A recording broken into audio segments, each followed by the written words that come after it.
Hemos tocado fondo. El Ecuador ha tocado fondo, señores.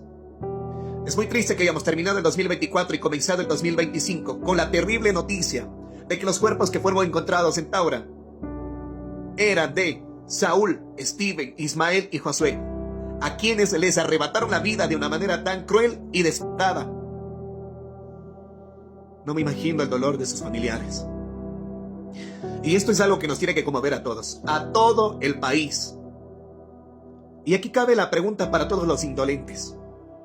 ¿Y si fueran tus hijos, tus primos, tus sobrinos? ¿Y si fueran tus familiares? Ahí recién te darías cuenta de la grave situación en la que nos encontramos. Hemos tocado fondo y hay que señalar a los culpables. La muerte de los 4 de las Malvinas por parte de los militares sí es un crimen de Estado. El gobierno nacional sí es responsable de esto. Y es indignante ver cómo algunas personas tratan de defender al presidente justificando lo injustificable. Claro, como estamos llenos también de medios pautados que por unos dólares son capaces de desprestigiar el honor de unos pequeños que lo único que tenían eran sueños.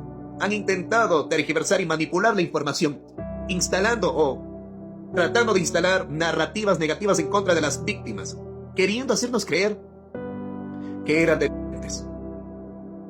Todo esto ya ha sido desmentido. Hasta en Fiscalía ya se ha revelado que no existen pruebas ni evidencias para declararlos como delincuentes.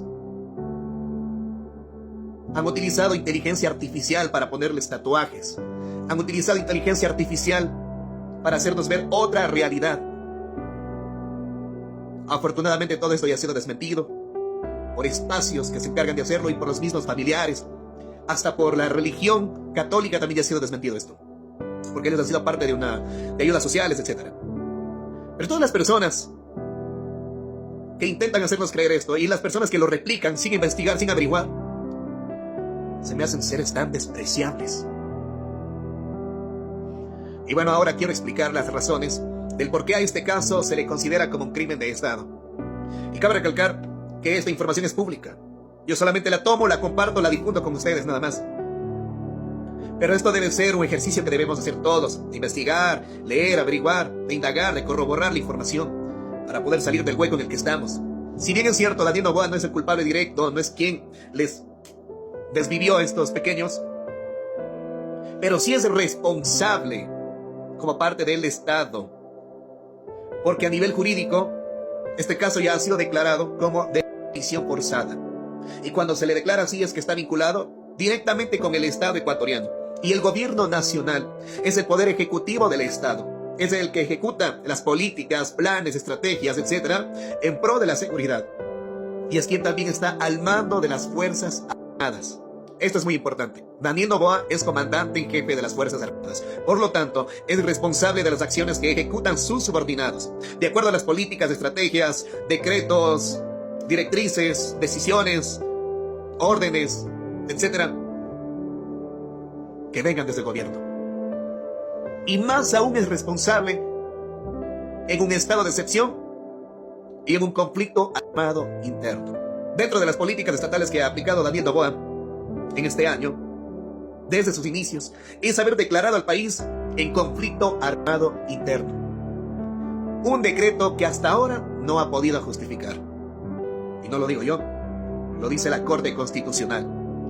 Daniel Noboa todavía no ha podido justificar su declaratoria de que estamos en conflicto interno, porque para que pase esto, y esto lo pueden averiguar ustedes,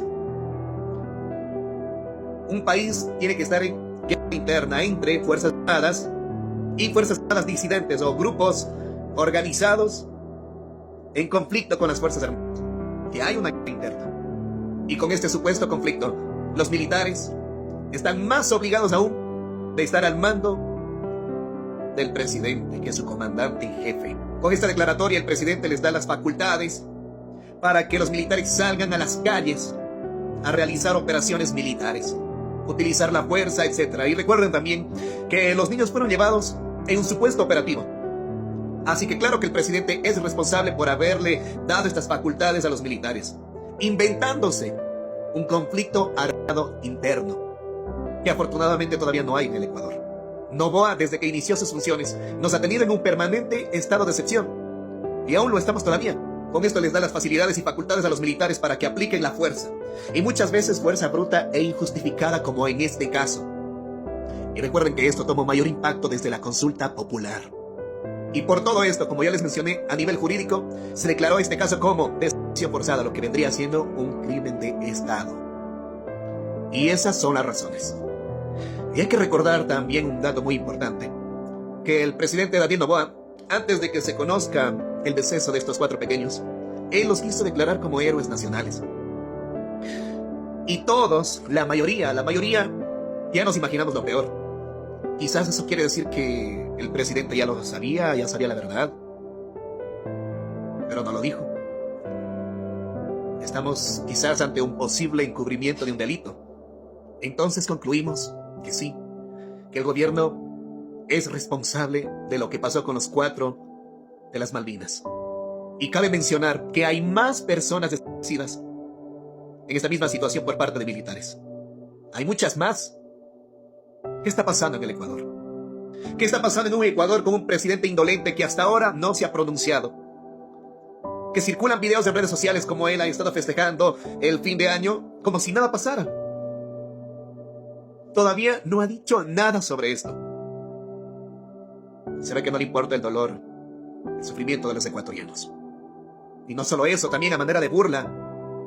Mientras los papás, mientras los familiares buscaban respuestas, buscaban a sus hijos, en dónde estaban, el presidente Daniel Noboa, a manera de burla, publica sus tatuajes del ave fénix. Pero qué bueno que la mayoría de los ecuatorianos le repudiamos por eso. Parece que tiene una realidad bastante alterada, que no se da cuenta del dolor que estaban sufriendo sus familiares y que están aún sufriendo. Tenemos a un presidente indolente. Indolente. Por un 2025 sin Daniel Noboa. De verdad, de verdad. No me crean. Investíguenlo.